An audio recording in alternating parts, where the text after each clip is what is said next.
meeting order, please. If you please join me in the Pledge of Allegiance to our flag.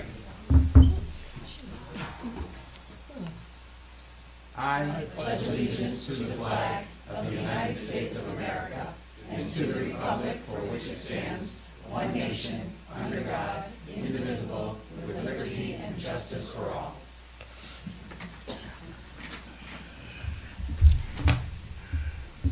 thank you all. Any agenda adjustments? I have none this evening. And none here either. Consideration of the minutes. No, we don't do that special meeting. We'll do that next week. Yep. My apologies.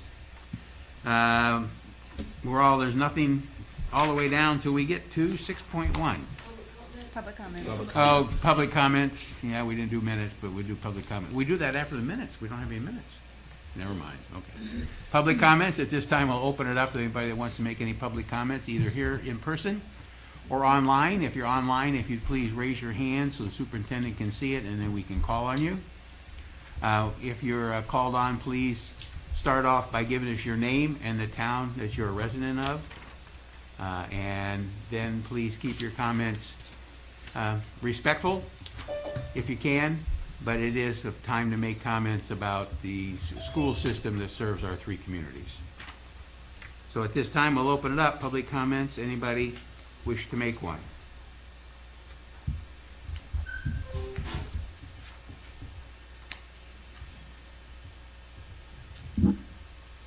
Nobody's indicating so far. I'll give you just a little bit longer if you give you time to raise your hand if you want to be called on for public comments.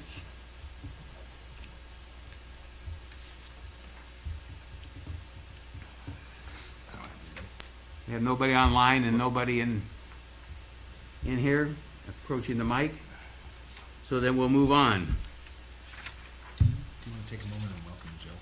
She is online. She's online? She's online. Yep. So we have a new member from Litchfield to replace Dory. All right, Jill. We can't see her, but we want to welcome Jill. Who's with the board. Hi, Jill. Welcome. Hello, thank you. Sorry I couldn't be there this evening. That's all right. You probably are getting scheduled for an indoctrination? Yeah, I was going to talk to you about that after Tuesday. Yeah, I know it's a short period of time, but I don't know if you're running for the open position or not, or who all or how many, but Superintendent and I would like to meet with you and just kind of go over the board and the things that, how it kind of works, and the superintendent will set that up.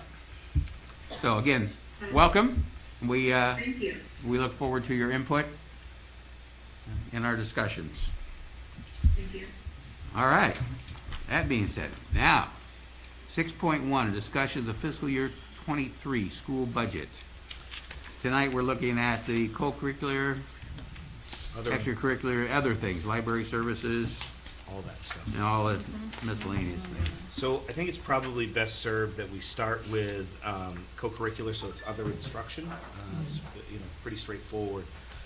This is where we pay all our stipends for co and extracurricular. That includes athletics, it includes drama, all of those things that our kiddos do after school. There are things in here, there's supplies in here, there's travel in here, things like officials are paid out of here. So as you all know, we just signed a new collective bargaining agreement with the Administrators Association as part of that. We split, so Jim Palmer for a long time has been the athletic director / adult ed director. I think we all recognize how big those roles are. And so you'll see one rather large increase in here, and it's a new position, but it's actually a split position. We're going to a full-time position for that.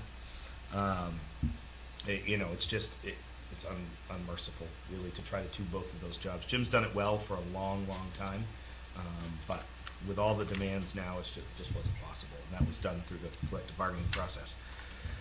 So if you want to start right off the bat, let me just remind you of the codes.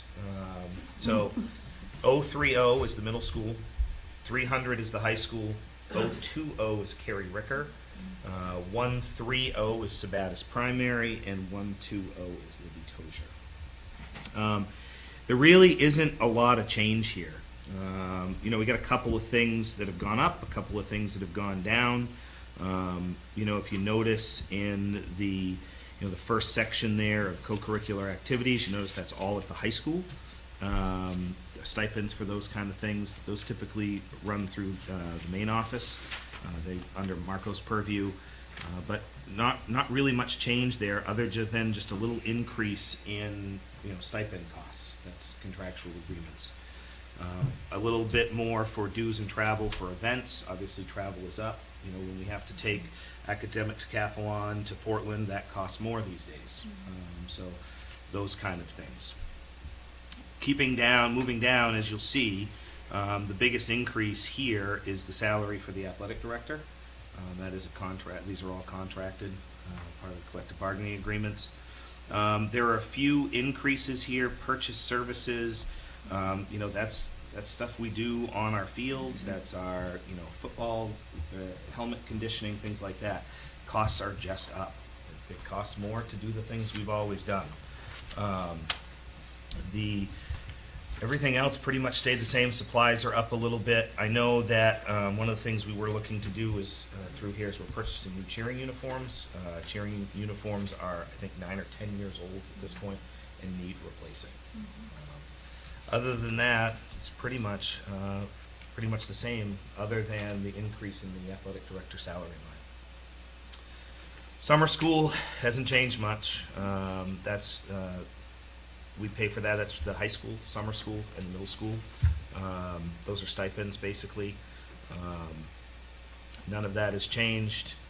Let's see, extracurricular. I have a question on the summer Yes, school. yes. So I thought it was mentioned that we weren't going to do summer school this year like we did last year, which is going to be credit recovery this year instead of... At the high school, but we're doing a more comprehensive summer school like we did last year, a little different. You want to talk about that, Kathy?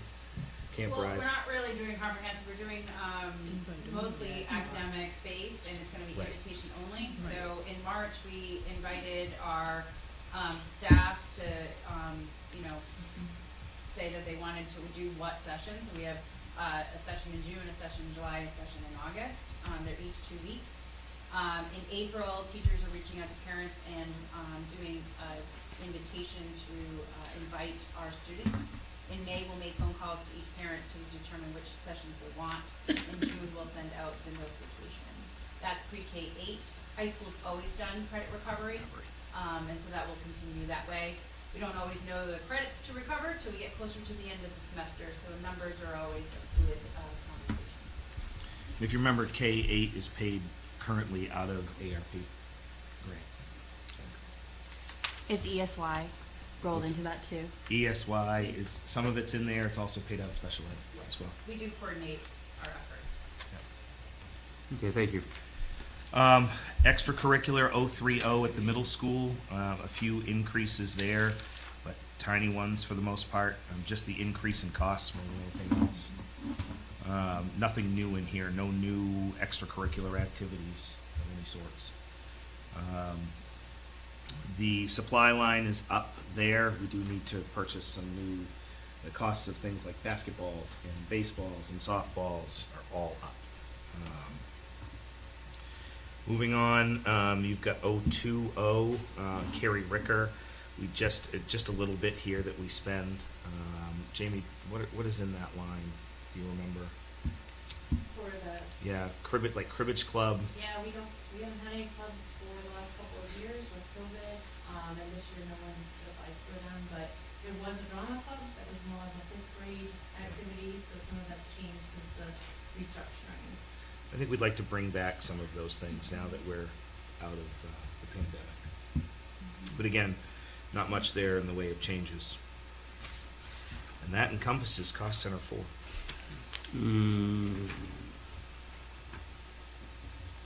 Okay, so instruction, all right, so we were under the, I lumped them together. Okay, any Yep. questions? Bob? Yep. The athletic director, Andy, that's Yep. gonna cover the high school and the middle school? And the middle school. Yep, yeah, it'll be a 5 through 12. 12, but yeah. right. Yeah, high school and middle school. Yep, and it'll be a full-time position. Mhm. We have actually started to advertise for that, put an advertisement out. I haven't looked at the applicant pool yet, but I'm sure we will get some.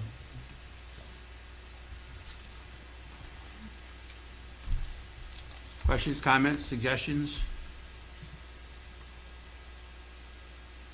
All right, hearing none, then we'll move on to the next grouping.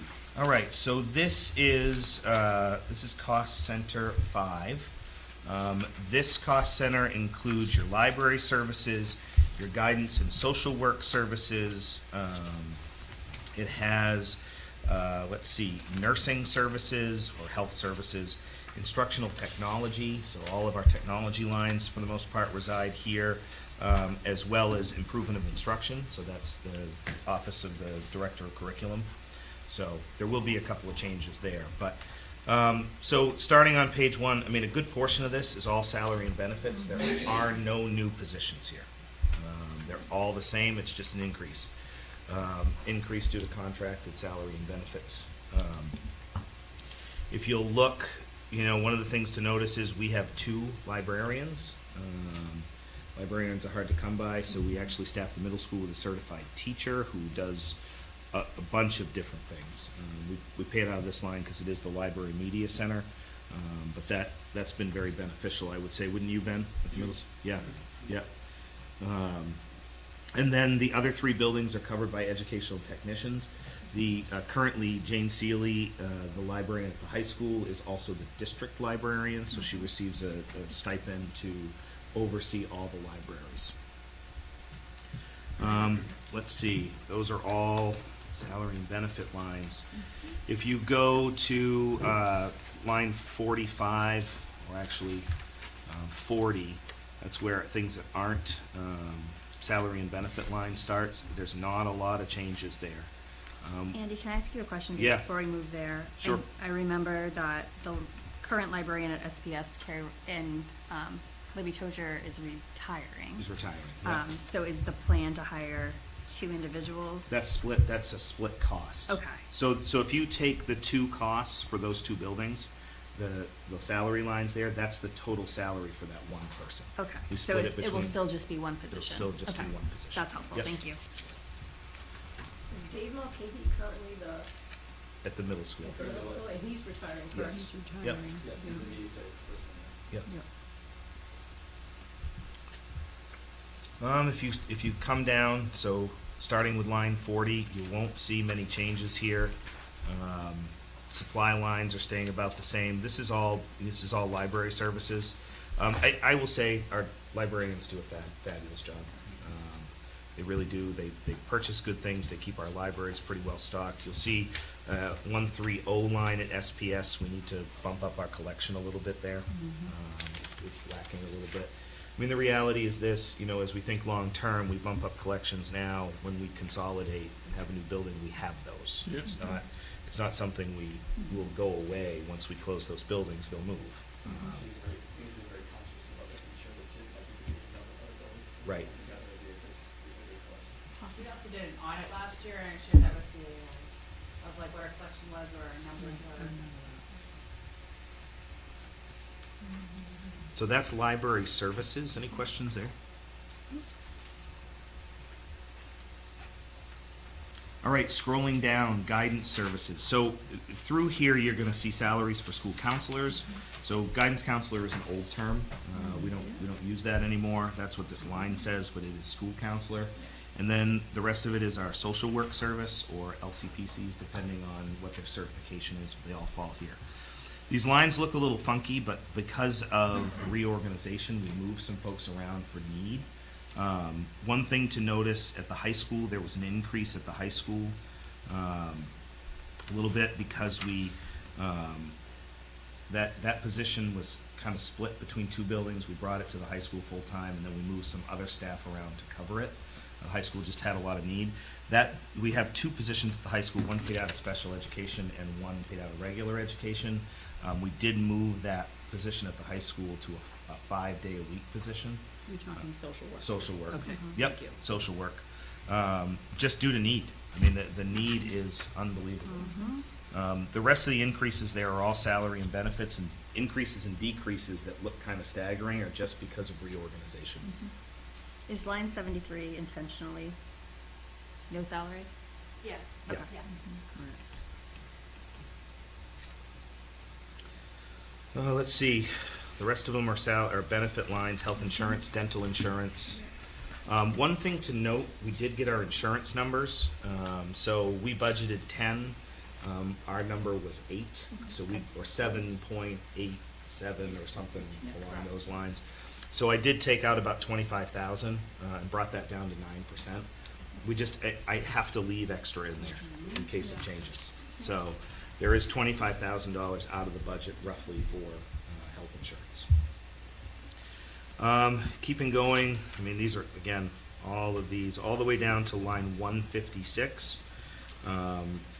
Professional ed services, assessment at the high school. Marco, that's where we pay, like, AP tests and things like that? Yeah, that's correct. It's guidance line. Yes. Yep. A little bit less there because we've been doing more dual enrollment and less AP. Training and development, nothing's really changed there. There's a little decrease in contracted services to do testing, things like that. But overall, the increase in those lines is mostly salary and benefits.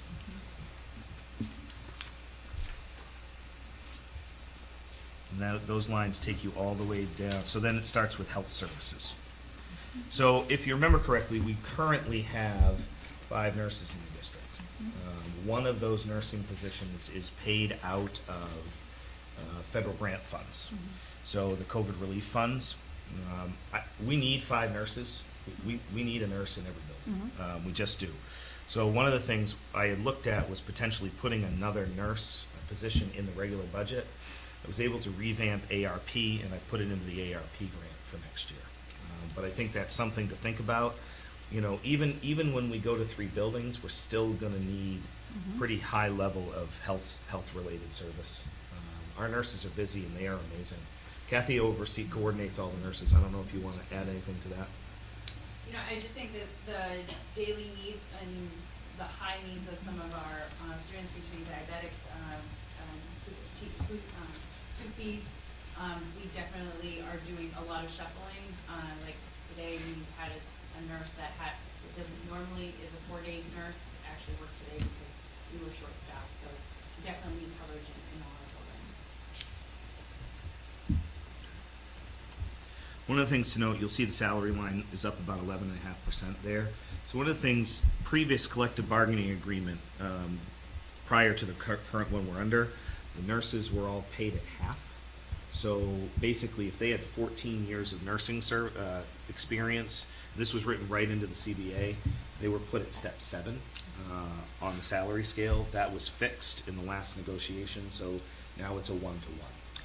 So that you'll see that line has crept up the last couple of years because of that, but we needed to do that. I think you guys remember there was a time when we were trying to hire nurses and we had people accept jobs, and then when I told them what we were paying them, they, sorry, can't. So this line 184 is for nurses' salaries.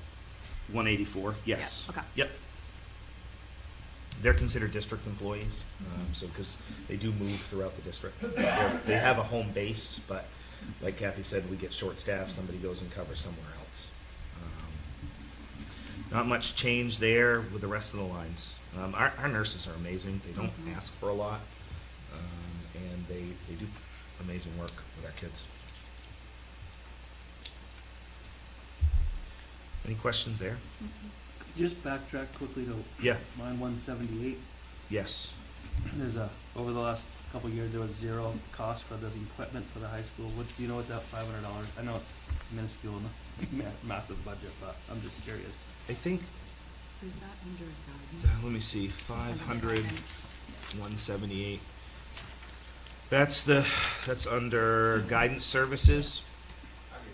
Yeah, The increase, decrease percentage is also 0. yeah, it's incorrect there. That's wrong.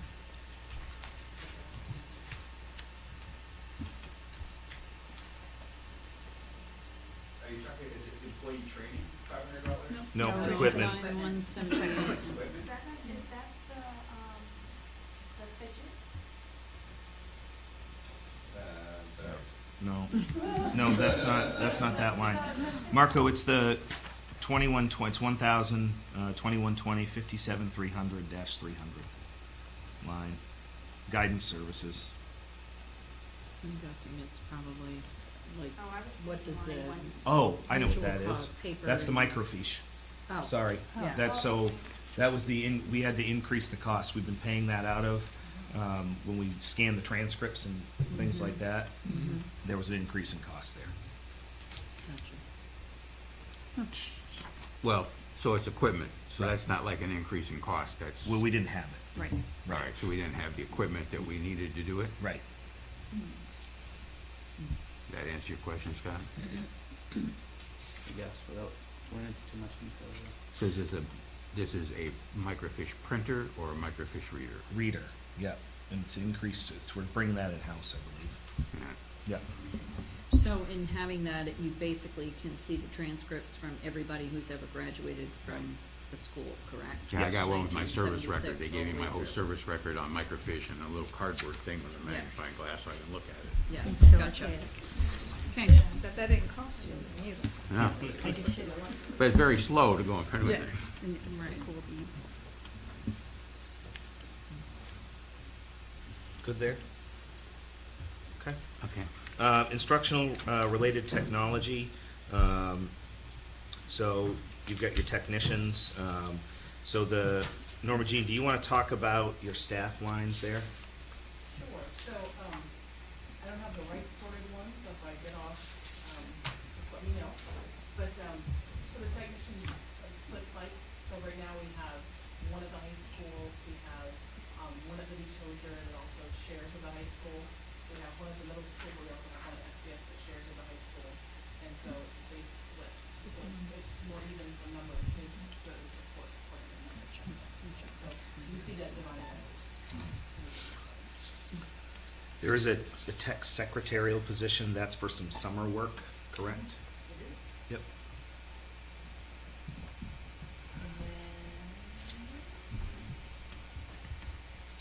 Rest of them are all benefit lines.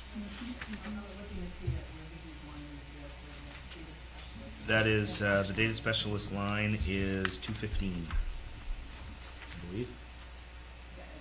Yep.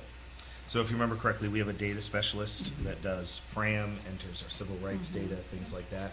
She works out of enrollment. She works out of central office, and that's her line. That, I will tell you, that position is important. A lot of federal funding is because of the data that's inputted there. You know, if you remember correctly, for a lot of years, we struggled with that. Yeah. We don't now, Yeah. because of that position. Yeah, I mean, we were really in trouble when we were trying to get all of our test scores in and our grades and all, and it was just massive. We couldn't keep up to the data that was coming to us to get into the records. Right.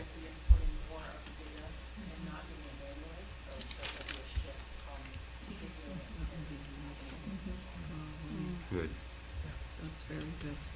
What's that? I said, that's very good that it's all gonna merge into it. It is, Because it's yep. cumbersome to have to keep entering. It is, but having that position makes that a little simpler. Right. I mean, Right. switching to Power School is gonna be a good thing. You know, if you think about it, currently, we have, a platform for a student information system, we have a platform for grading and reporting. We'll be bringing that all together. Plus, there's a huge piece in there called Performance Matters. Do you wanna talk about that real quick, Kathy? Yeah, so currently we have a Google Doc for every single student, and teachers are entering the data and all the interventions and tracking that. And at Central Office, we're rolling that over. We started to build it where it combines all our different data pieces and it triangulates it into a baseball card for the teachers. So they don't have to enter any of that data and automatically starts flagging kids that are at risk already. So it's less time consuming. But it also, it combines academic, behavior, attendance, and discipline things. It's kind of a nice all-encompassing one thing. We can also build some assessments, some of our common assessments, and when teachers give the assessments to the students, it automatically brings it into the learner management system. So it's like a BOGO setup for the teachers. Mm-hmm. All But- great things to come. That will share. So if you The rest of those lines really are all salary and benefit lines. If you scroll down to 273, you know, a lot of this stuff is just because costs are up. So, you know, for instance, you will see the 274 line, employee training and development, is up. We are gonna need to train staff in Power School. That's gonna be big. We are gonna use, we've had technology coach stipends in the past, that sometimes we've filled, sometimes we haven't. We are gonna fill those this coming year and use those folks in a train-the-trainer model and have them be experts. I remember I'd just come, well, it was a little after, before I'd come back, when the switchover had happened to Infinite Campus, we did the same model here, and it was very successful. So, you know, some of these are a little up, some of them are down. You know, Norma Jean's done a good job of weeding out exactly what we need to service. You know, one of the things that we've been really smart about the last few years is using the federal grant funds to purchase technology, so that we don't see a huge inflation in these lines. These lines were up about $100,000 a couple days ago, more than's here. Was able to revamp some of the ARP funds to take care of some one-time purchases to keep it out of this budget. Can you tell me what some of the contracted services are? Yeah, Norma Jean, you want to talk about that? So contracted services are like, for example, at high school. Do we have a microphone over there so everybody, even out online, can hear you? There we go. Is it on? Can you guys hear me? Yeah, Okay. yeah. So like contracted services has stuff like, we have Gaggle for the high school and the middle school that actually monitors for, you know, issues that we might have within the student's email or their docs, like suicide, self-harm, that type of thing. Contracted services can also be when we have vendors come in when we need electric or data runs. It can be like our web services, our domains, so anything we contract out would be under contracted services. And each site is a little bit different, so the district has different stuff, schools have different details. Thank you. So if you want to keep going, 282, repair and maintenance line, our stuff is in pretty good shape right now. We are very healthy technology-wise. One of the things to note is the lease rental line is significantly down. That's because we've leveraged a lot of those federal funds to upgrade across the district. So what did we say today, Norma Jean? It'll be another year or two before we need to see that go up? Yep, so we just refreshed the high school this past year, and we're just refreshing Care Ricker, we just purchased, so we won't see a refresh recycle for another 3 years. Yeah. Moving on, supply costs are up astronomically, just unbelievable. Yeah, Across so- the board. Yeah, a lot of the supply costs too are because of take-home, like we'll have a little more damage than we've had in the past, cables that just don't come back, they're expensive. And then like headphones, so when we refreshed like pre-K2, we purchased headphones, and every year we've been buying like 20 or so just to get by, and they're just falling apart. And so every few years you'll see some of the supply lines jump a little bit because we're buying headphones and chargers, that type of thing. But it's mostly headphones, earbuds, and laptop cases that kind of that fluctuate the supply line. And I'm seeing Libby Tozier going up because that's when you're having the iPads and having to get better headphones for them. Yep, so headphones is one of them, and also Libby Tozier, which was kind of neat. Last summer, a lot of the teachers went up to RISE, and they actually got to see how wonderful it is to have a projector in your classroom. And so something the Libby Tozier teachers requested this year was to have projectors put into their classroom. Yeah. The great thing is when new school is built, we just take them right out and move them to the new school. So they're getting projectors in their ceiling, so they're easily removable, but there's some cost with, they'll need screens and that type of thing to get that going. So that's up a little bit because of that. Okay. Yep. Software lines stayed pretty much the same. A couple of increases, but again, just the increase in costs across the board are unbelievable. So if you look, the instruction-related technology lines are only up about 6%. Most of that is salary and benefits. We've cut some places to add others. But again, we took $100,000 out this week to address some one-time purchases, so. Yeah. The other one line, if you look at 309, which is equipment for the high school, that's up almost double that line. And what that is an E-rate project. Oh, that's And right. so what we're doing is we're upgrading the wireless network at the high school. So we're bringing in new equipment this summer, and then taking the equipment that's at the high school to fix some of the zones that need a little bit more wireless, like here could use 2, like Care Record could use a couple extra access points. So we're gonna be reusing, so we're not getting rid of that equipment, we're shifting it across the district when we upgrade. So, Norma Jean, you want to talk about E-rate real quick? Sure. Because I think it's a good thing for people to know about. Yeah, so this E-rate project is, we pay according to our FRAM numbers. They're a little different this year because of COVID, it's just the way it is. But we usually, that cost, that 16,000 is 20% of the total. So that project cost is about 83,000. And so it's a good deal for us, to not have to have that out of pocket to upgrade. And the high school needs it for their programming, definitely. Lastly, improvement of instruction. Well, Oh, go ahead. Yep. Yeah. Norman Jean, can you speak a little bit about the broadband that might be coming? How's that gonna affect us as far as the community goes? I haven't heard anything about the community-based thing. I know for the high school, we've been upgraded through that. Right. So we have more bandwidth coming into the high school than we can pipe out to the students. So as soon as we upgrade this, so they upgraded all the schools, over the summer into the fall. So as soon as the high school has got the biggest bandwidth, but we can't use it. Yeah. But as far as the community, I'm not aware of that. I know Litchfield has been working on it. Yeah, Litchfield's been working on it, but I think the state has got a program tied to the federal government that in the next budget cycle, they're gonna spend money for broadband. Yeah, and I think be that great. will, that'll benefit the communities. Yeah. No question. I mean, we still have a ton of areas around here that don't have access. And, my hope is, if you think about it, the number one game in town is Spectrum. Yeah. Or their provider. They are super pricey. A lot of people can't afford it. So I know that Red Zone is expanding into Litchfield. They sure They are. are. Yeah. I think they're gonna be starting in May, and just off the top of my head, I think it's like $50 a month right now if you get in at the beginning, Yeah. and it doesn't go up. Right, if it's a So, capped rate. Yeah. Starlink's getting. Sounds Yes. really. Yeah, Starlink's getting good. Yeah. I read about that the other day too. Yeah.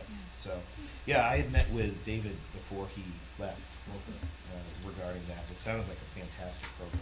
It is. Yeah. It is. Yeah. Do we, have we addressed the 581% increase on 301, but can we dive in a little deeper on line 294? And, 296? Yep, The so 509% increase? So Ocho is Libby Tozier, correct? Yep. Yep. So, yeah. Which, yeah, you covered those. Ocho is Carrie Ricker. Okay, so Carrie Ocho, Ricker sorry. and SPS. Yep. Yeah. So Ocho is Carrie Ricker. So right now, we're changing their devices from Chromebooks to iPads. So with that change of platform becomes change of supplies. And so they need different headphones again. They're getting new bags this year. Their bags are, we've had them for 4 years. They're wearing out. They haven't got a pocket for take home, which is huge. So we have new ones coming in. That's a huge, that's like $6,000 right there. And so just having new cases for them to carry them home back and forth, and headphones is the majority of that. And Any then, idea how many cases?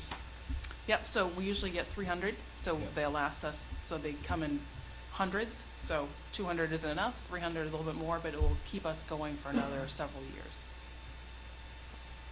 Thank you. Mhm. What was the other line, The Scott? SPS line, 296. 296. 296. Yep, so same thing, it is headphones, headphones, some cases, and then for both these supply lines, with the iPads, the chargers are not coming back, so they're coming home, they're coming back, they're either damaged. We pay $19 a piece for the brick and $19 a piece for a lightning cable. It'd be great if we got them back, but we lost, 200 of them last year, Throughout Andy? last year, it's So around we had to 200. replace. Yeah. Just so for happens. $19 for a lightning cable? Yeah. Yep, Yep. for an Yeah. lightning cable. Yeah. They're like $5 on Amazon. Yeah, we've tried those. They don't work. They break off in our devices and But it's you not. can buy them 4 times over. We've tried those. Funny, they match everybody's iPhone though. That's right. Right. That's Yes, they did. exactly it. They do. And they walk away. Yeah. They just do. And you know, yeah, 200 chargers. Is there no cost recovery? Like, What's that? like, are parents not paying for pieces? We do bill them. It doesn't always come back. But we do get some interesting chargers back that aren't ours, but we return them and we do charge them. But a lot We of get the the $4 cables back. pretty colors, we get pretty colors back. Colors, yeah. Yeah. Yeah, that was interesting as some were getting dropped off last year. I don't think we have any reds. But, yeah. Was there another line, Scott, or was it just those two? Those were the big ones that stood out.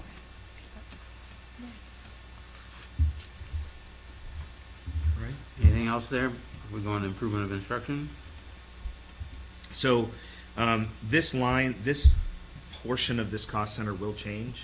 As you know, last week we had talked about changing the director of curriculum's title to assistant superintendent. So salary and benefits in this line will change from improvement of instruction and move to central office. Yeah. So there will be a change here when that vote happens. Other than that, not much has changed here. One thing to note: tuition reimbursement.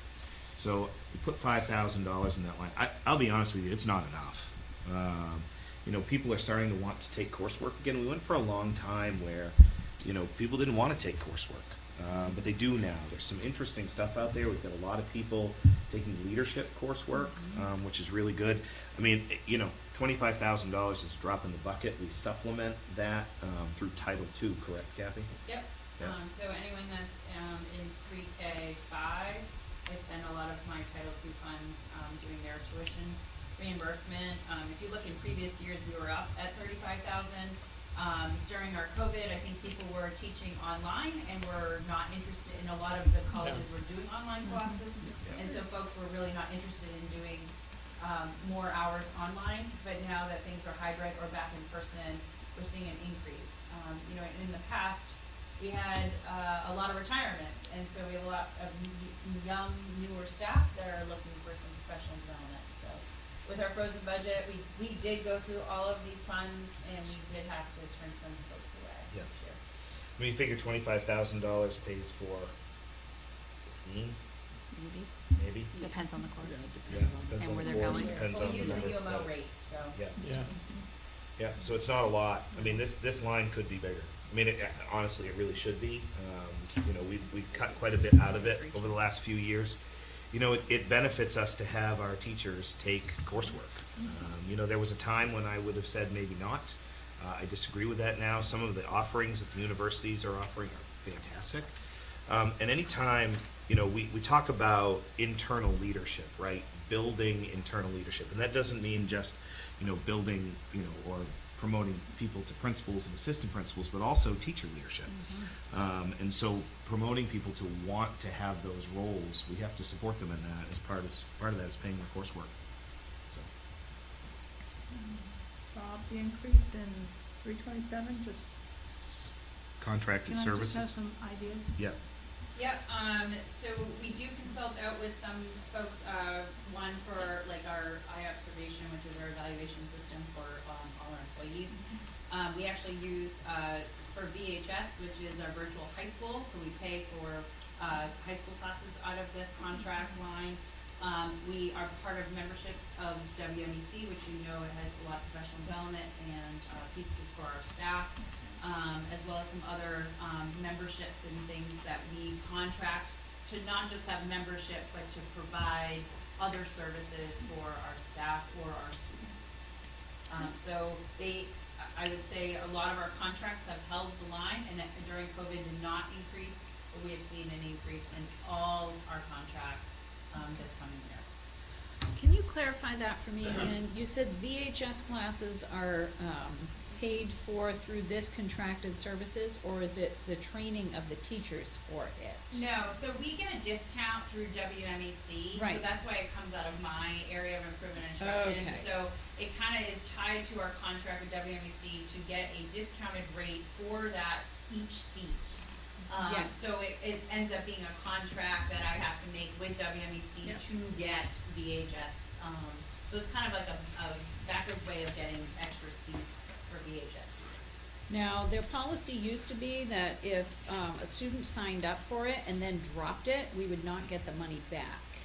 Yeah, so with, because we're kind of doing this in like a co-op kind of concept. Right. Is if I have a student that drops, but somebody else needs one, I sell them my seat. Okay. And so we end up being okay, we end up being whole every Yeah. single time, but that's why I need to do it in this line item, so I have that flexibility, to move those seats around. Okay. If it was in, Marcos, then it would be pay and Yeah. reuse it here. I know. Great, thank you. Well, we've seen an increase of kids wanting to take virtual Right. high school classes, Yeah. and it's been very beneficial. I mean, you know, things that we can't offer, Right. You know, we can't offer a class that really one or two students want to take. I mean, that's not financially viable. Right. So this way they can access those things. And our kids have been pretty successful, I would say. wouldn't you? I would say Yeah. it's a Yeah. pandemic perk that a lot of kids that probably didn't think that they were online learners and Right. realized. And it also opened up some doors for some of our GT students to take other opportunities or other classes or other experiences. So they've been able to connect with employers or other people in the field and figure out some experiences, and we pay that through this line item as well. Well, I'm glad to see we're using, I used to always bring that stuff back from the annual Yeah. conferences and present it and say, we really ought to do this, you know? Yeah, And that's great. the other one was the Microsoft certifications, you know, Right. why not offer that? The kids would graduate with a certification and go out and be a Microsoft certified person, you know? So, you know, there's some things online and other programs that we can offer that we can't provide in-house for those type of learners that can learn that. And a number of students are gonna go into college, better learn, well, they've had experience now doing it online, but if they hadn't, they could better learn how, because a lot of colleges are gonna give some of their courses online. And with dual enrollment, a lot of students can leave high school with already Yeah. an associate's. for Right, free. and that's the other thing, is offering college-level courses while they're in high school and give them credit for both. When somebody said we can't give them credit for both high school and can. college, Oh, And we do. you can. you know, Yeah. it didn't make a lot of sense. That was a while ago. Yeah. Yeah, well, not all. That was a while ago. Okay, Yep. any other questions on this section? What All right. about, Oh, go ahead. what about line 330 supplies? What are those supplies for? So I use supplies for all kinds of professional development. There are staff that ask for when their supplies are, that it's not necessarily applicable. So like a lot of times school supplies are like what I call consumables. They're used each and every year. This is more things that are used for instruction. For example, like we started a really great reading program. We got every student, the program is designed for 2 students to share one manipulative kit, but we know we have some students who need their own manipulative kit, so we use this line item to provide some of those things, those types of supplies. So things that are used year after year to do the instruction in the curriculum. Science materials or things like that that are not necessarily at the level of like high school, but it might fit a kit or things like that. All right, any other questions, comments? I guess I'm still like focused on the tuition reimbursement piece. It's low. I would like to see it higher. I don't know where I would pull from to make that, but I just want to say that out loud. I mean, the reality is if we, and I'll be quite candid, if we want to bump that line up, it's going to be an increase in the budget. Yeah. Which, you know, again, there's a lot of value there. And you guys have heard me 5 or 6 years ago say maybe there wasn't. I would disagree with that. It just is quite a bit of value there for our educators. And not just our educators too, you know, our educational technician, our support staff. They like, you know, all of a sudden we're seeing an increase in people that want to take coursework.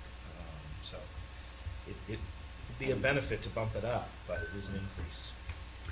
All right, so if I remember discussions that we've had in years past, and Robbie and Vicki, I think both, have been around during the times that we did that, we were sometimes concerned that some of the courses that were being requested didn't appear that it was going to provide any Right. additional skills for the staff member to use in our school system.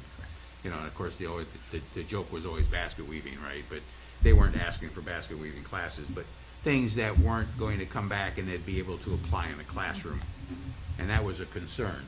And I would hope that from my perspective, that leadership applies across the board, so leadership type courses, but, you know, to have somebody who teaches nothing but science, you know, take a social studies class, might not reap any benefits to the school district, might help them get their masters, all right? If they need them, you know, a master's is a master's, and, you know, we reward masters, peoples with masters. But it's that kind of thing. Is it something that we pay for if it's not going to directly benefit the school system to pay for it? But that's my opinion, my thoughts, you know, so that we help the staff develop, and I talk about not only just the teachers, but the staff, administrators that develop, but develop in areas where the students and the communities are going to see a benefit. But again, has been my philosophy over the years, and Don't, just throw it out. yeah, don't they have to have like a proof of concept Yeah, in well, the application? everybody, so when one gets requested, Right. it rolls through principal, it rolls through Kathy, it rolls through Right. myself, and I will tell you, of all the courses we've approved over the last few years, every single one of them has been applicable. They really have. I haven't seen a lot that hasn't been. And if it wasn't applicable, I wouldn't have approved it, because And it wouldn't make sense. They're getting reimbursed, so you're not paying for the course up front. Nope. So they have to I always complete it do successfully. reimbursement. Yep, Is there a grade level they have to achieve? yes, see, See, which means they get the credits. right. Yeah. I think at one time it had to be a B or something, which you pass the course criteria, you got the grade, that ought to be the reimbursement, right? It's on the transcript as a pass, and you get the credits, so that's good. All right. Any other comments on these areas? So we have left That's it. adult ed. Adult ed. Yeah. I have that here. You want to get that out of the way tonight? Yeah, sure. Look at adult ed, it's usually Yeah, not a might big as well. one. Yeah. We won't have it, Small. we won't have it in paper, but if you can throw it up, then Jill will be able to see it as well. Yeah. And I think that's it, if I'm not It mistaken. is, and then I kind of want to show you where we're at with the budget. Yeah, that would be Yeah. nice. Thank you. Yeah. You said something about revenues? It's we can look at projected revenues. It's, I mean, pretty projected. Just, okay, Yeah. still projected, Mhm. all right. Yeah.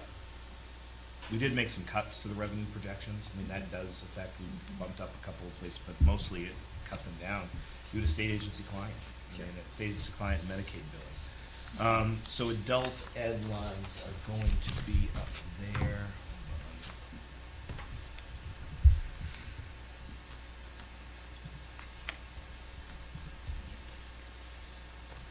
And Jim is online tonight. He had a athletic director thing to do this evening, but he is here. Okay.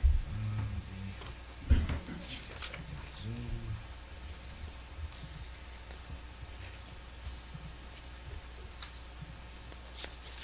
All right. So adult ed, Anyone else do that? No. Okay. I know. Maybe if I could hold it a little further for me. Yeah, unfortunately, it's just not. I can't see that. Can you just bring them? It's weird the way How many this. pages is it? I think it's usually just one. Just a few. Can you just print it and make us copies? Yeah, Jess, can you print? Print it? Yeah, Yeah. in just a moment. Yeah, we gotta make sure that Jill can see it, because that's a requirement by law. Yeah, it's small. Let me just take you where we're at currently while we wait for those. Okay. So.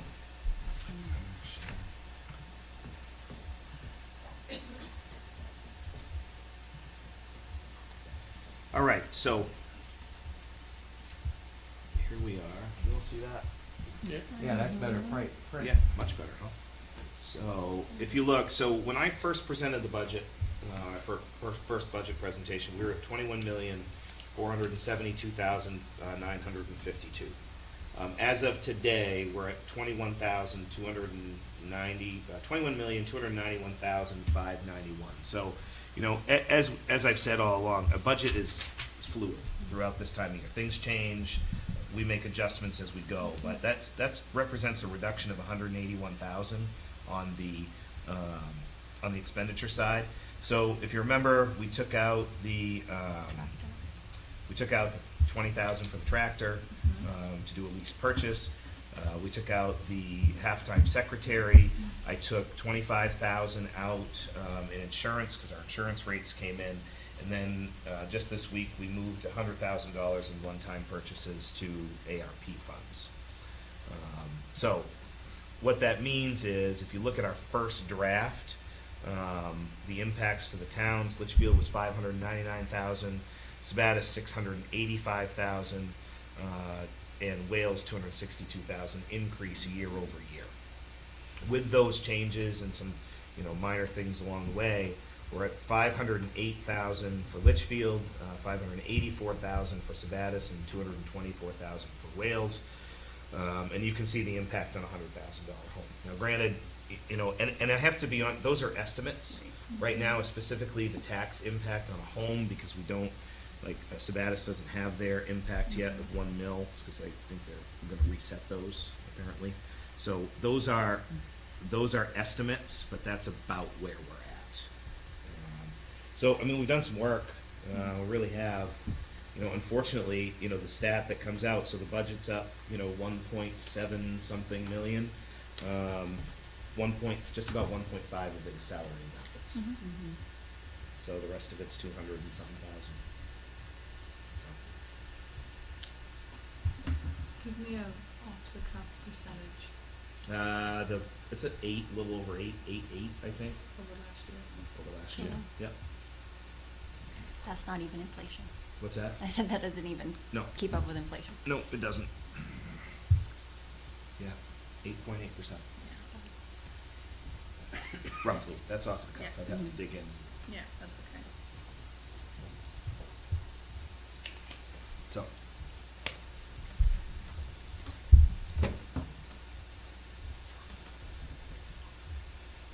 And that's the budget that we have to go and raise outside of Thank you. the 279, What's that? outside of state funding? Well, Or is no, that- No. that's the total thing. That's the That's total the budget. total. That's the total, so. The total. Thank you, thank you. That includes, all that impact includes the required local share and the local I'll addition. take them all. All right, so I that, just love budgets. that's just required local share and additional. It's not, our total budget number includes the amount that we're gonna get from the state. All of it, yes. Right. Right. Right, So so- you've got, well, that's on the revenue side, right? Right. So you've got, and they match, revenue side matches the expenditure side, so that includes, your state funding as well, which is, Right, but when you're looking They're such a need. at that impact there, that's what's coming out of the local taxpayer. that's the increase to the local taxpayer, Yes. including state funding. Including the money we're actually getting from the state or what we're required to raise. Both, all of it. So, then that gives us a different number, right? If the state, we got a $21 million, $20 million budget, the state gives us 10 million, all right? We have to raise 10 million Right. either from required local share or additional, Right. right? So any increase that we have in the expense line, the first 10 million gets offset By the state. By the by the state. state, and as I said, balance, that's the increase to the local taxpayer. Right. All right, so it wouldn't be the full amount, so No, not the that- full 21 million. That's the You're showing total an budget. increase in That's what the our expense total- side is gonna be. Right, Right, that's the right. total increase of the expenditure. Expense budget. side. Right. But, And because of that, in conjunction with all your revenue sources, that's the impact to the taxpayer. so when you throw it up with the sheet that we always show, that shows all of our revenue, required additional share, how much we're getting from the state, we get down to a number that is not 100% of our expenses. It has to be. Well, but not required locally, Well, right? I So mean, you've- it so- doesn't come out locally, because some of it's funded by the state, 60%? right. I don't have what the local share is with the required local share and local additional right here. Okay. This is the expenditure budget. So when I give you those numbers of the increases to the towns, that is what the increase to the town is on that expenditure budget, which includes all funding sources. Okay, so next week, we're scheduled to approve the budget. We gotta make sure that we have that information, that worksheet, that we can look at and track through. Oh, I can give that to you, I absolutely. mean, that's always been a key. It's Yeah. always, was oftentimes kind of almost a starting point, and sometimes to go and look, because, you know, you might get some funding here, some funding there that get in there, you know, it just changes the numbers But, on what the, but those increased numbers that includes all that, right. right? I just wanna see it run through that. Sure. That calculation. I mean, and spit out. I'll be able to show you the state share, the required local share, the local additional, and then all the other miscellaneous revenue, Medicaid revenue, and, Right, so that's, And- that worksheet that we always get every year, that lists all that stuff up the top, starts about the total and lists yep, how much the state's gonna give us and how much we have to adjust locally for each Right. town, cause that changes, right? It's not the same percentage up there as it is down for additional. well, it changes every year. Right, Right. right, based upon the state's Right. funding, right. All right, that's the key that I think is important for us to see ahead of next Wednesday's meeting. We can send All that. right, so that we have that, and we can look at that and see how those numbers run through. Just because that's the way we're used to seeing it presented. And for those that have either attended budget meetings in the past, or been on the board in the past, or both, that's kind of the norm that we see it presented to us. So that would be nice to have it Yeah, because that that way. 1 million increase, Right. some of that's gonna be eaten up by state allocation. Oh, well, absolutely. That's why it Right. increases. So the 1.7. Is that what you're saying, Bob? Yeah. Yeah, Right. right. Yeah. So okay. So the way that looks is the expenditure side of the budget is up 1.7 million. Right. The impact, I think I looked today, Jet, 1.4, maybe a 1.3 is the actual impact to the towns. What those three Right. numbers I show add up to, Yeah. because they're offset by those funding sources. Right. Right, and, right. So if we can just see it in that familiar format, Mhm. will be beneficial. I know it'll be beneficial to me. Yep. And Jessica, I appreciate you sending them in a worksheet format and not just a PDF. All right. I like to follow the numbers sometimes. All right, so we're gonna look at the doll ed? Yep. Did you give it out, Jeff? Yep. Yep, Oh. yep. You want me to give you a copy? Yeah, could I have a copy too?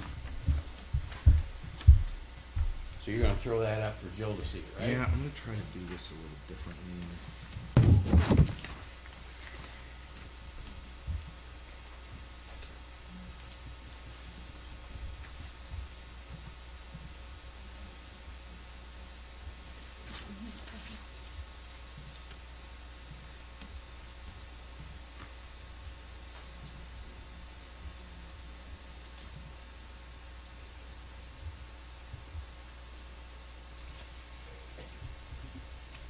All right, so adult ed budget. So if you'll look on here, you won't see a ton of increases, other than, if you remember correctly, we split this position into two. So, you know, the majority of your increase is in the salary line, salary and benefits lines.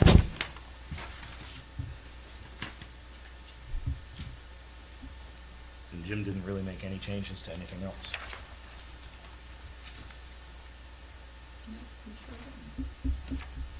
One of the things that we're doing too is the enrichment, we haven't done a lot of enrichment over the Yeah. last couple of years. Jim and I were talking about it the other day. Trying to bump up and doing more enrichment, so. And we do work with Lisbon some, if you remember correctly, and Yep. so we do have a. Yeah, that was, when the booklet came out, I got a lot of comments about Yep, how it was a lot more programs. yep, Yeah, I think having Jim full-time in this area will allow more of that stuff to happen. yeah. As you've said, and we've recognized, he's just so full with both of those positions, that sometimes you just can't do everything that had been done in the past.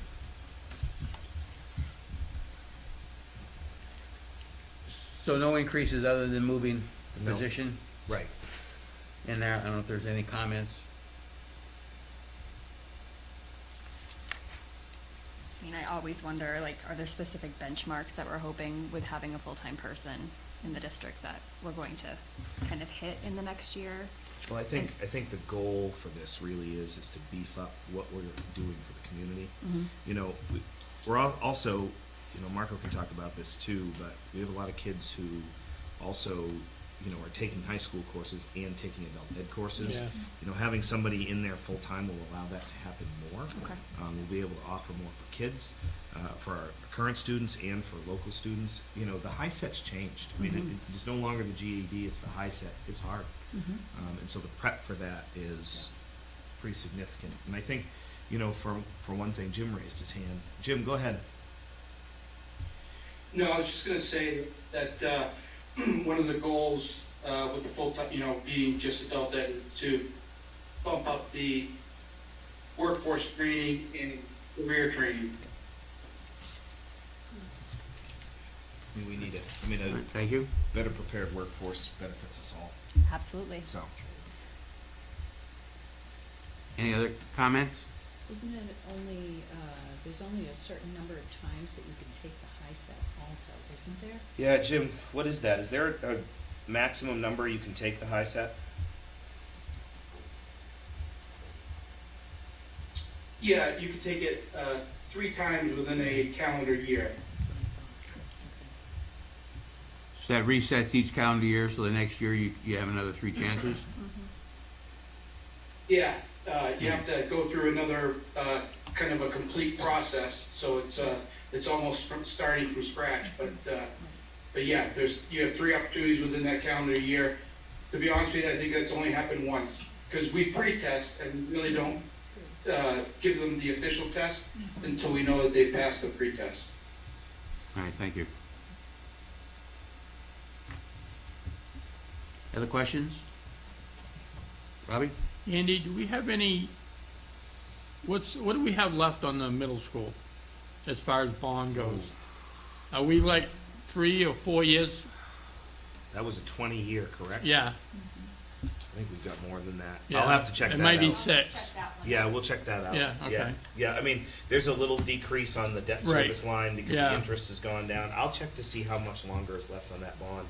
When was that project finished? 2009? It was I- 2007. 7. 7, I think, Yeah. yeah. So, I mean, at minimum, you've got 5. 5, yeah. Yeah. So, Back to this line item, I think this is an opportunity to really engage the community around what the school system offers. Mhm. I think as we're thinking about making presentations to taxpayers, this is something that we really want to highlight. Because a lot of times I hear, well, I don't have kids in the school system. Okay, well, you can use this, and Yeah, if anything, we're gonna see them fight more about the adult ed increase. yeah. We've sat in there We've many heard it times before. and had that happen. Yeah. Well, isn't that And remember, it's not a reimbursed, one-to-one. There's a though? portion Right. of that that's Yeah. reimbursed. Right, We have and grants. that's what has to Yeah. get explained every Yeah. time Right. to Yes. people. Right, because it's Yeah. not, so, you know, adult ed costs RSU4 or expenditure-wise, 152,000, Right. but it doesn't cost that, Right. and so that's why we put that up Yeah. that way when we do the budget presentation, because there is a reimbursement from the state. I don't remember, did we get that number recently? Feel like, no, not yet. It was 49,000, 50,000 last year, if I remember correctly. I don't remember off the top of my head, but I'll have that number for you. Andy, what do they pay teachers to do adult ed? Jim, what are we paying right now? Probably not enough. Yeah. We're on the lower end, we pay them hourly, so it's difficult to keep teachers, at the pay that we give them. We've been slowly trying to bump it up, but, we're still lower than some of the schools around us. So- We're around $15 to $16.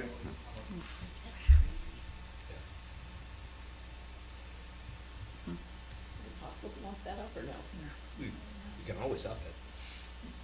we can have I mean, that's the thing, and I don't disagree with you. I think that's way too low. Yeah, nobody's gonna wanna do it. They're gonna Right. go to some other town to do a class, to teach a class. But, yeah.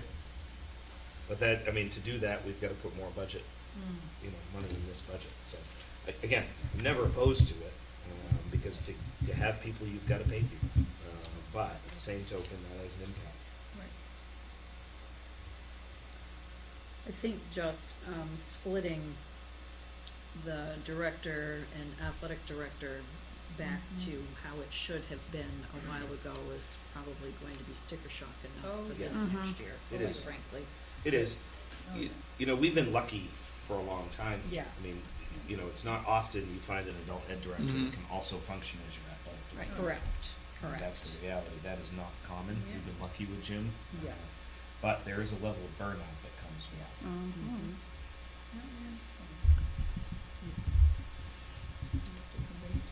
Okay, are we done discussing the budget? I think you will be receiving agendas this week for 2 meetings next Yes. week, one Wednesday and one Thursday. Okay, so the Thursday is one you're not aware of yet, probably? Nope. So- No, I'm so like, we, okay. we are gonna have a special. Yeah, meeting. like I said, I was getting all these okays and I said, wow. All right, so you'll, 6:30? the agenda will come 6:30. out once it's been finalized, 14. but it's just kind of a heads up, put it on your calendars and Okay. radar, okay? Unfortunately, we're kind of tied to necessity, Here, yeah. okay? So if we're done with the budget discussion, Okay, I have to say it out loud before we get rid of the budget discussion. The more and more I think about it, as we talked about staff lines last week, I really think that the district should look at behavioral interventionists for some of the schools. I know that it means an increase, but just hearing from our teachers and just watching the landscape of what's going on, I don't know. And actually Nancy and I have had that conversation too. I mean, I will tell you all this, you know, the behavior that we're seeing in our buildings is rough. It is really, really rough. You know, and a lot of it has to do with the trauma that kids are facing outside. And it is tough. It's tough on our staff. It's really tough on our administrators. And it's tough on other kids. The whole piece is really difficult. You know, we've been lucky, we've brought in a board-certified behavior analyst, but that's One person, I know. one person. so what you would do, Christie, is recommend Okay, that it be put in the budget. Review the number would be in the budget that we would consider next week, and if you get enough kind of support here, you know, to go and add that, at least see what it does to the budget, all right?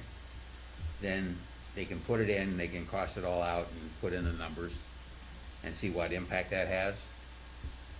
Then the board will have to decide, as we're going to have to anyway, next week, when we see all the numbers and everything, whether we can support that be in the budget that we propose to the communities or not. If not, then we provide direction on where we think it needs to go. And then we work towards getting it to that place, all right? So if you would like to propose that, I would like to propose it if the administrators are on board with that. I don't want to just speak as a mom and a parent and an educator that kind of is watching this. I would love to hear their feedback if that's something they believe we need, or if there's a higher priority or something else. I don't know. But I do see the need. I don't disagree. Anybody want to take that on? I think that it's been on our wish list for 2 or 3 Yep. years, and it always comes down to the cost in the end, and it's something to add. It's a huge need right now. You know, a lot of times we have behaviors like in a gen ed setting, and it's hard to support there, where you can get different support with the students in special ed settings, that's a tough area, and the behaviors are huge.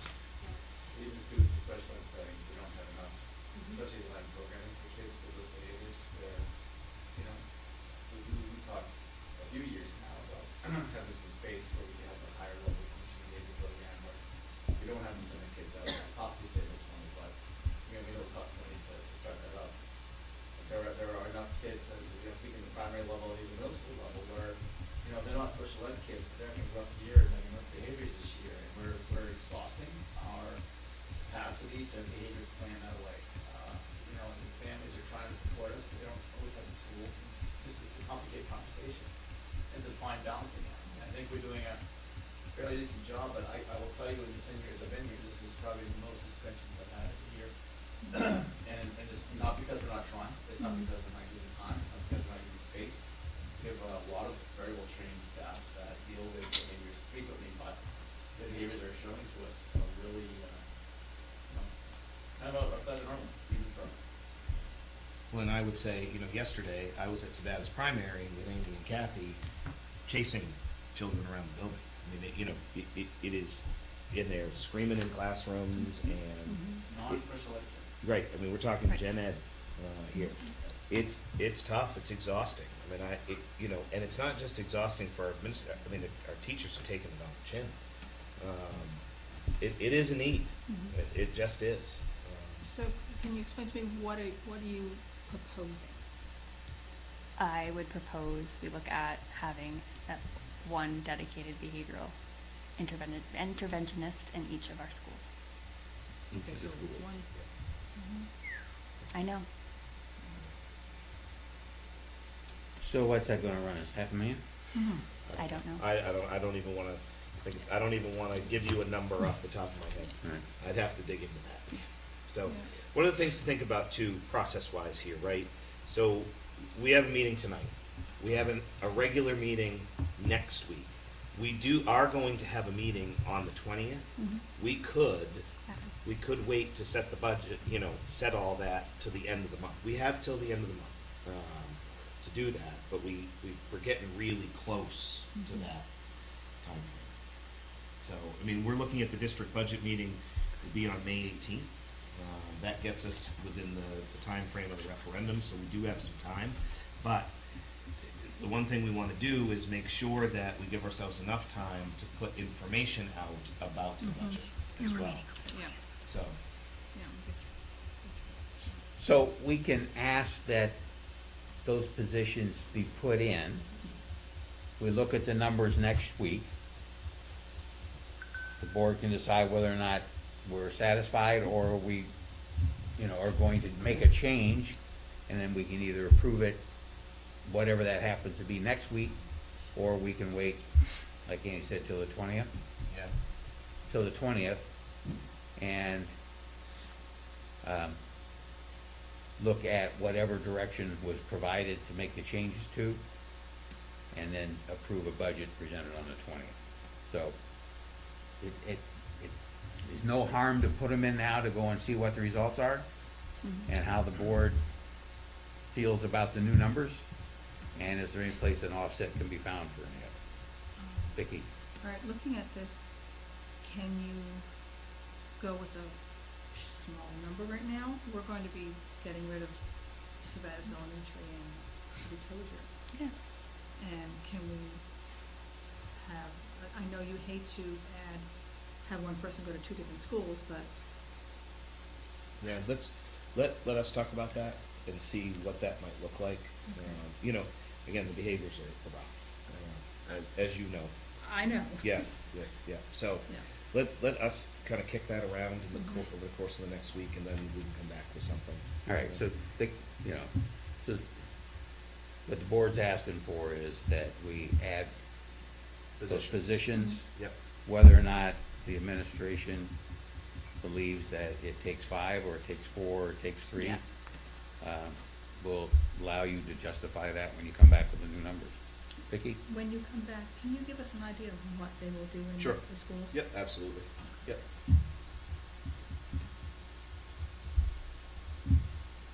Is there enough board support to even address this? Do we have a majority that would even Consider it. consider it?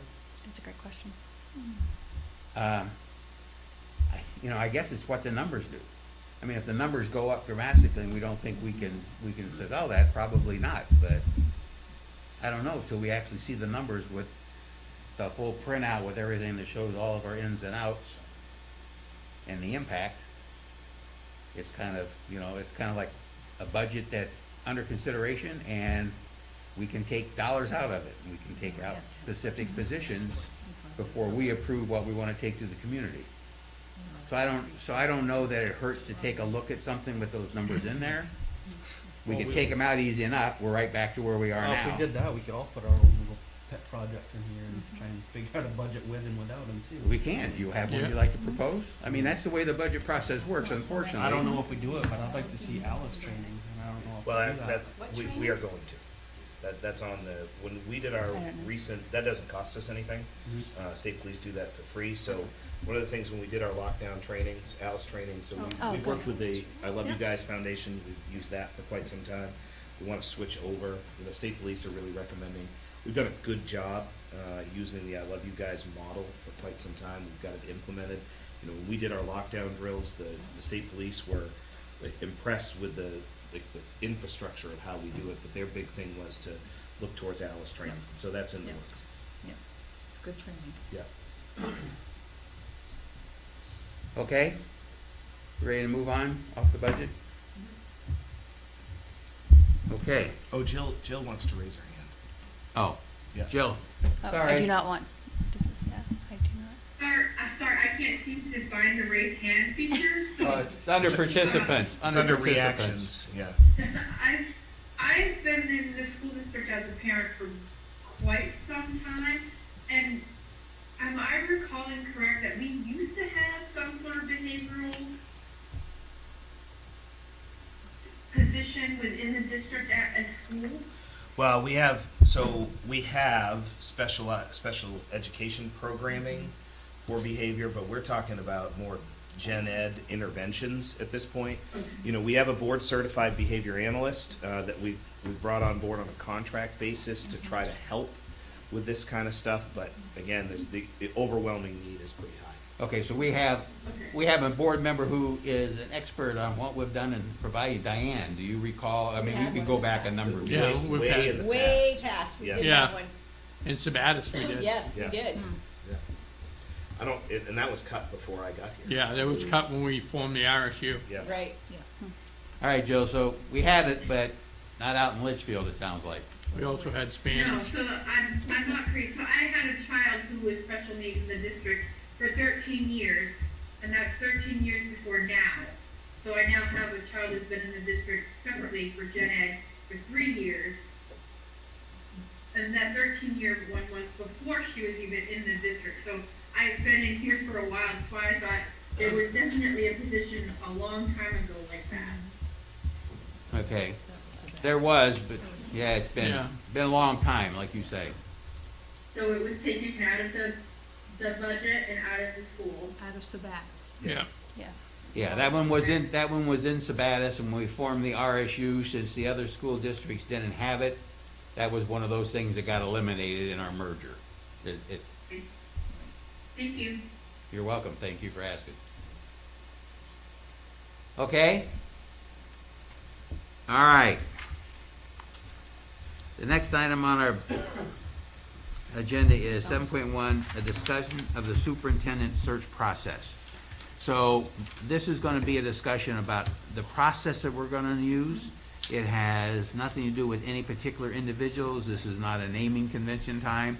This is just about the process. What are we going to use? Are we going to do an internal search and then go out? Are we going to do just one search?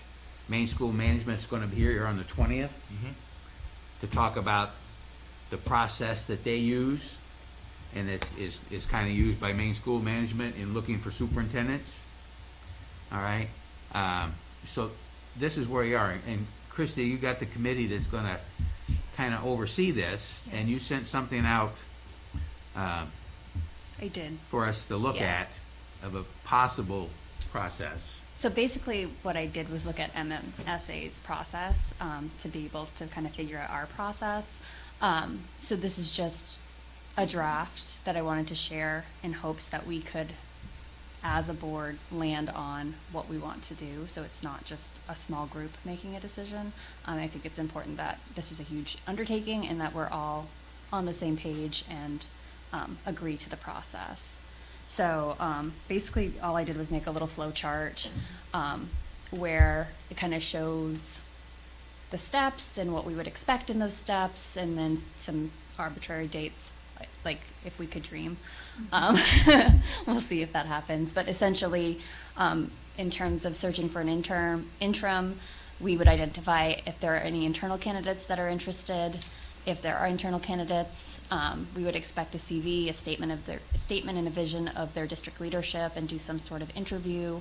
Also, leading on the interim list from MMSA too, with hopes that we would appoint an interim superintendent to start June 1st, knowing that Andy's last day is May 20th. So maybe we would want to appoint them May 20th. I don't know how it works.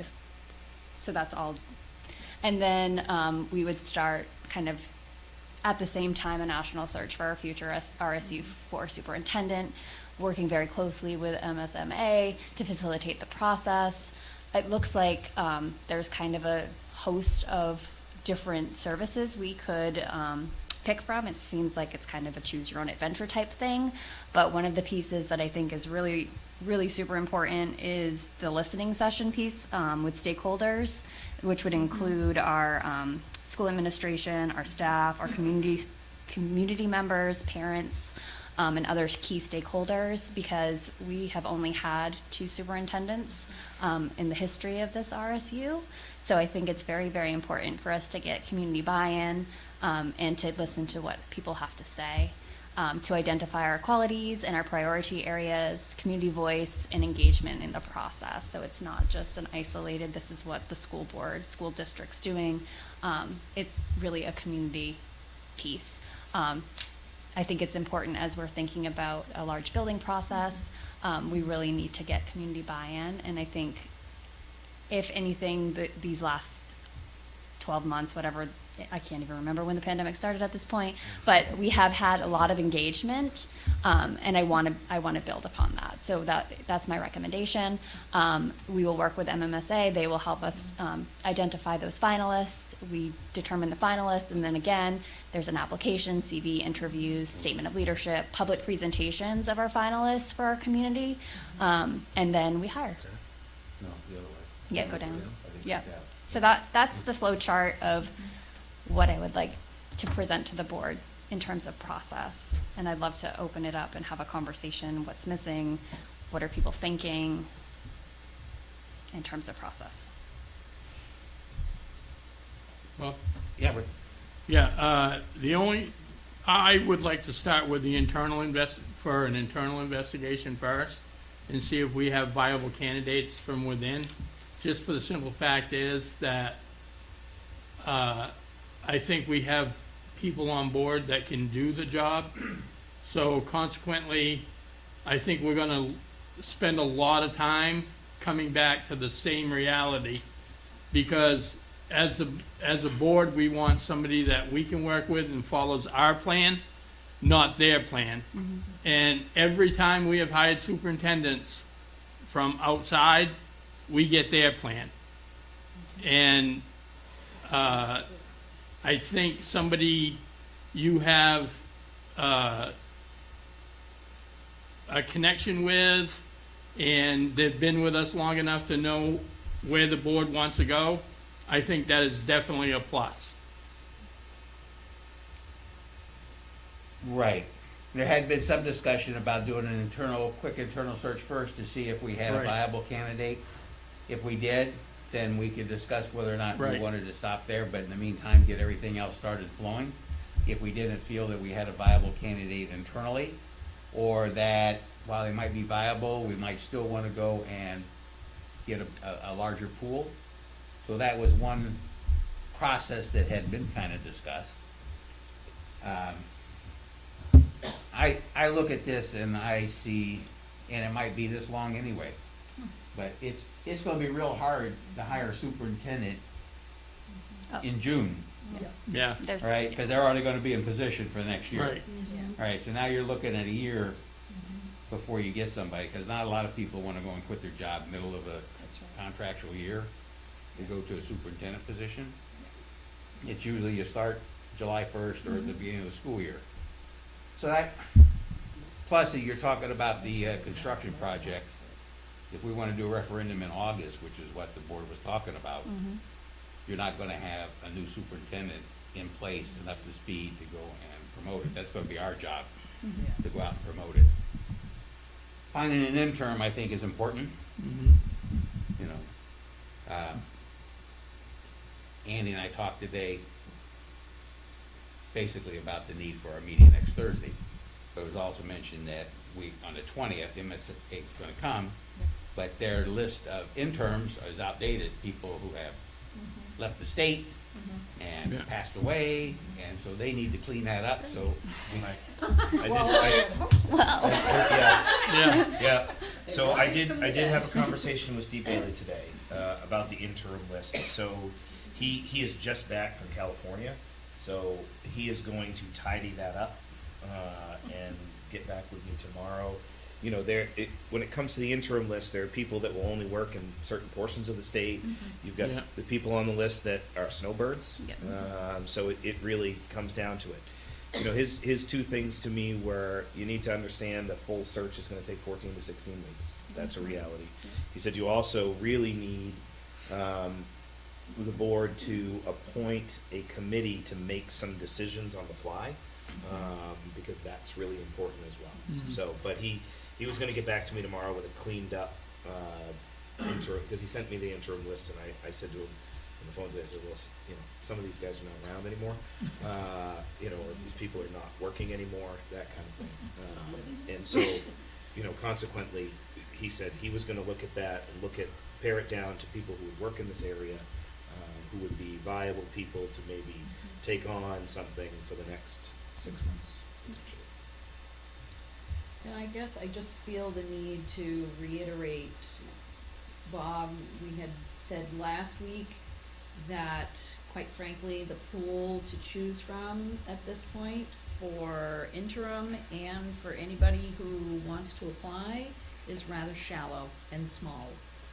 And I guess my concern with all of this is, I think we need to do due diligence doing the internal versus the external, have everything set externally as needed. But, you know, you're always looking at the other side of the coin saying, okay, so if we choose one direction and then we don't get what we want, what sort of situation are we going to be in? And that's the risk that we take, but knowing that things are not stacked very favorably in any direction, I think we really have to take that into great consideration with this process as well. Right, understood. And we can certainly do that, all right?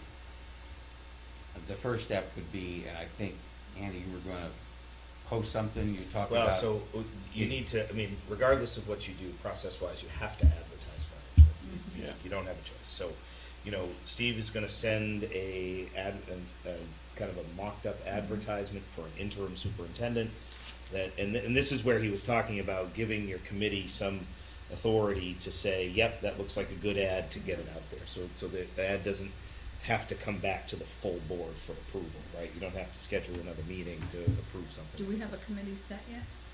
We have a personnel committee that she was gonna, chaired by the personnel committee Yeah. chair.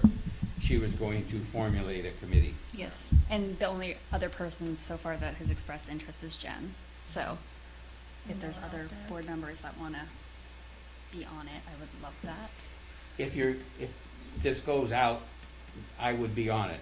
Okay. Internally, if it was just internal, Right, I would have reclused myself, yes, all right? understood. But on a wider search, I would be willing to serve on that. That being said, weren't you also gonna put out something internally, if anybody was interested in the position, to go and Well, give us something? I would need direction for that. I thought we gave that to you a couple of weeks ago. You were gonna put it out. That was my understanding, okay? So, but again, you're gonna need the We need ad, the right? process, An yeah. internal ad Yes. to do that. So Mhm.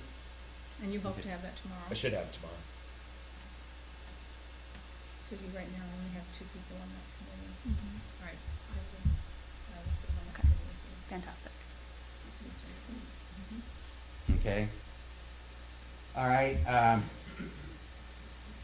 and if you would like to set a time for the committee to have its initial meeting, Mhm.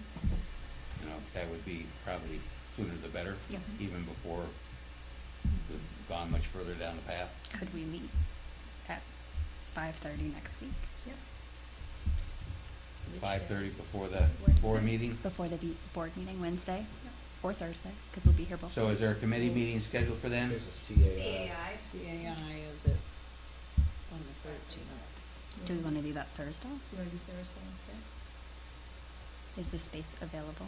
It can be. Okay. Yeah. So on Thursday? Thursday, No? it will be, we'll have a special meeting at 6:30. Right. Yes. So can we meet at Right. 5:30? You can meet at 5:30. Okay. Yep. Will that work? Okay. Okay. So, comments about the process, do we need to make adjustments?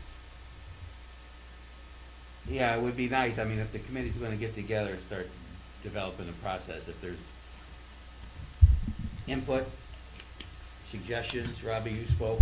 about- I would just like to see a small committee with, you know, teachers, and you start getting bigger, you start getting more, you know, more input, stuff like that. And like I said last week, the superintendent is the only person that the board hires. That's our employee. So I don't mind getting feedback from staff or community members, but, you know, when it comes right down to it, it's gonna be our choice. Right. Jill would like to join you. Okay, awesome, thanks, Yeah. Jill.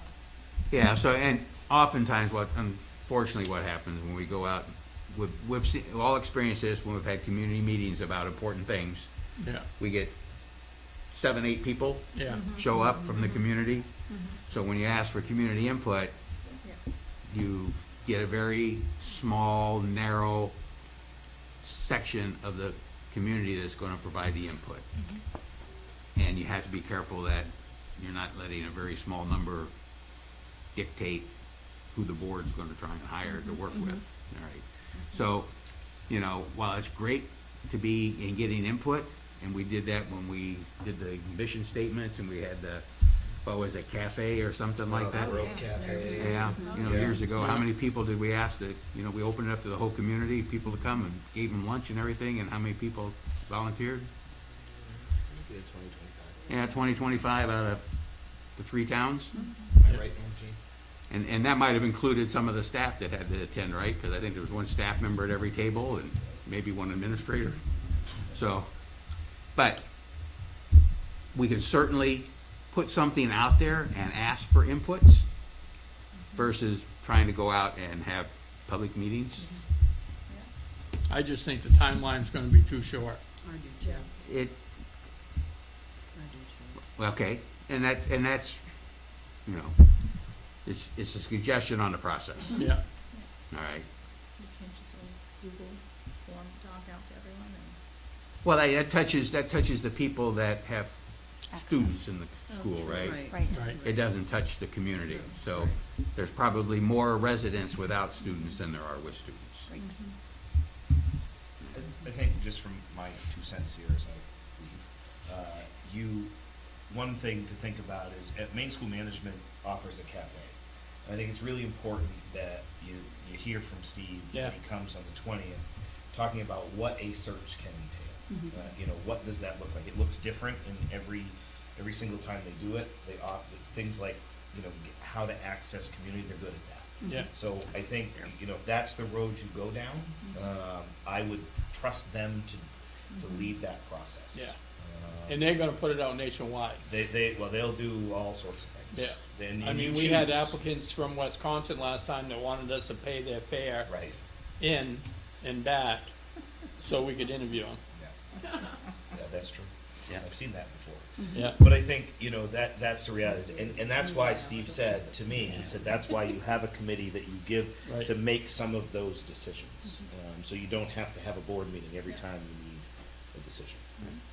So, committee get together, discuss it, it might be the 20th or later, you know, after we've had that presentation on what's available before we can get going, but we do need to kickstart the process. All right, we have to have an interim in place Before May 20th. before Andy's leave. Right. I mean, we will carry out the business, if we change the title, we will have somebody that will at least be able to sign papers and do those things and be Yeah. included in that stuff, but that's not giving them additional responsibilities, because that's a different ballgame, right? So, So basically Thursday at 5:30, we're gonna jump on the interim part first. Okay, and then we'll listen to Steve Thursday That at next the week. meeting. The next week. On the 20th, Yeah. okay. I hate to- Yeah, we got a lot of meetings coming up. Yeah, It's gonna be Yeah, busy. time of year, time of year. yeah. Yeah. All right. So next Thursday, Would it be helpful if I sent an email out with all the upcoming meetings? That would be Yes. great, Please. I can do because- that, I'll do that tomorrow. Yeah. Yeah, I Some agree. stuff. Yeah. That would be awesome. It is spring. okay. Any other discussion on this topic? All right then, with all the items on the agenda having been covered and no further business to come before the board, without objection, I'll declare this meeting adjourned. 8:06. 8:06. Thank you all out there in internet land for joining On a us, single thing today. and for all of you here as well.